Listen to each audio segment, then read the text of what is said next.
नमस्कार, मी नुसरात। It's my choice या आपल्या यूट्यूब चॅनलवर तुम्हा सर्वांचं खूप खूप स्वागत। तर आज आपण बनवणार आहोत गावाकडील पद्धतीने आणि एकदम झणझणीत असं पिठलं। चला तर मग वाट न पाहता रेसिपीला सुरुवात करूया।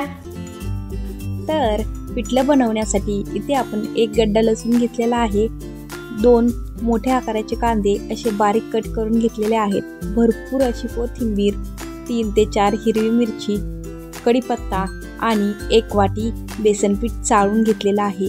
तुम्हाला हवं असेल तर इथे बेसन पीठचं प्रमाण तुम्ही तुमच्या आवडीनुसार कमी जास्तही करू शकता आणि इतर सर्व साहित्य हे सुद्धा तुम्ही तुमच्या आवडीप्रमाणे कमी जास्तही करू शकता। तरी इथे आपण घेतलेल्या प्रमाणानुसार साधारणतः 2 ते 3 जणांचं भागेल एवढं पिठलं बनून तयार होतं।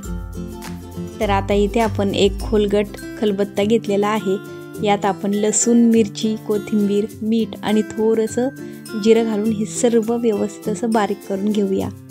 तर अशा प्रकारे इथे आपण सर्व बारीक करून घेतलेलं आहे, वाटून घेतलं आहे। तुम्हाला हवं असेल तर तुम्ही मिक्सरमध्येही करू शकता। तर आता इथे आपण पिठलं तव्यामध्येच बनवणार आहोत आणि कढईपेक्षा किंवा पातेल्यापेक्षा तव्यामध्ये बनवलं तर पिठलं अजून छान चवदार बनून तयार होतं। तर आता साधारणतः 1 ते 1.5 पळी एवढं आपण तेल तव्यामध्ये घातलेलं आहे। तेल चांगलं तापले, आता यात आपण 1 चमचा मोहरी घातलेली आहे। मोहरी छान अशी तडतडून द्यायची। मोहरी तडतडली की लगेच यात आपण चिरून घेतलेला लसूण घालायचा आहे। लसूण घातला की लसूण चांगला लालसर होऊन द्यायचा आहे, म्हणजे खूप जास्तही करपवायचा नाही, पण जरा लालसर झाला म्हणजे याला एक असं वेगळाच खमंगपणा येतं ना, त्यामुळे लसूण छान असा परतून घेतला की लगेच यात आपण थोडंसं हिंग घालायचे। हिंग घालायलाही विसरू नका आणि जर तुम्हाला नसेल आवडत तर स्किप केलं तरीही चालेल। आणि यात आपण जी वाटून घेतलेली पेस्ट होती ती घालायची आहे। लसूण, मिरची, कोथिंबीरची पेस्ट आपण याच्यामध्ये घातलेली आणि हे सर्व व्यवस्थित पुन्हा एकदा मिक्स करून घेऊया। हे तव्यावरचं पिठलं तुम्ही भाकरीसोबत खाऊ शकता, चपातीसोबतही खाऊ शकता, ज्वारीची भाकरी, बाजरीची भाकरी तर एकदम छान, पण एकदम चवदार असं बनून तयार होतं हे पिठलं आणि तुम्ही नक्कीच करून बघा। तर आता यातच आपण अर्धा चमचा हळद घातलेली। आता पुन्हा एकदा ही हळद याच्यामध्ये मिक्स करून घेऊया। छान असा पिवळसर रंग आलाय आणि आता आपण यामध्ये 1 चमचा बॅडगी मिरची पावडर घातलेली आहे। याने काय होतं, खूप छान असा आपल्या पिठल्याला रंग येतो। तसं पाहायला गेलं तर आपण याच्यामध्ये मिरची घातल्यामुळे यात लाल तिखट घालण्याची काही गरज नाही आहे, पण बॅडगी मिरची पावडर ही अजिबात तिखट नसते, फक्त याने आपल्या भाजीला खूप छान असा रंग येतो। त्यामुळे आपण कुठल्याही भाज्यांमध्ये बॅडगी मिरची पावडर घालतो। तुम्हाला जर नसेल घालायचं लाल तिखट वगैरे तर तुम्ही स्किपही करू शकता। आणि आता यातच आपण 1 ग्लास पाणी घातलेलं आहे। 1 कप पिठासाठी आपण 1 ग्लास पाणी घातलेलं आहे। तुम्हाला घट्ट पातळ जसं हवं असेल त्यानुसार तुम्ही पाणी कमी जास्तही करू शकता। तर आता पाणी घातल्यानंतर याला 1 उकळी येऊन द्यायची। तर आता इथे बघू शकता तुम्ही किती छान असा रंग बदलला आहे। तर आता इथे खूप छान अशी उकळी आलेली आहे आणि याच्यामध्ये आपण चाळून घेतलेलं सर्व पीठ थोडं थोडं करून घालायचं आहे। एका हाताने आपण पीठ घालायचं आहे आणि दुसऱ्या हाताने हे पीठ आपण हलवत राहायचं आहे।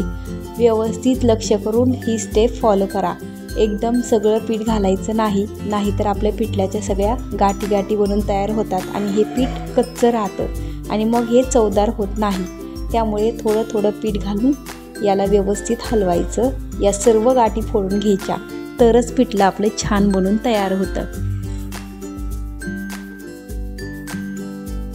तर आता इथे सर्व पीठ घालून झालेलं आहे आणि हे सर्व पुन्हा एकदा आपण व्यवस्थित एकत्र करून घेऊ। उलतानाला लागलेलं सर्व पीठ काढूया, म्हणजे ते कच्चं राहिलेलं पीठसुद्धा व्यवस्थित असं शिजून निघेल।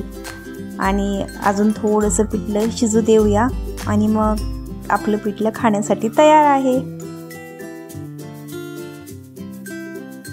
काय मस्त दिसते ना, मस्त तर दिसतेच, पण खायलाही तितकंच चवदार लागतं। तर आता यातली आपली सर्वात लास्ट स्टेप आणि ती म्हणजे कोथिंबीर।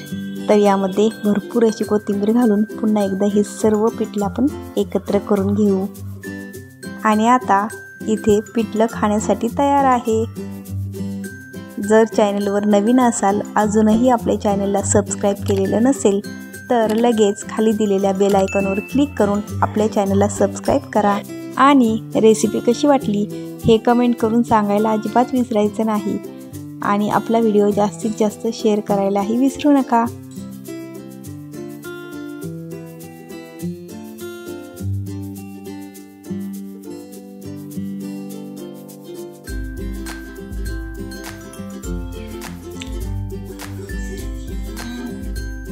काय मस्त ना. तुम्ही पण नक्कीच अशा प्रकारे पिठलं करून बघा आणि मला कमेंट करून नक्की सांगा.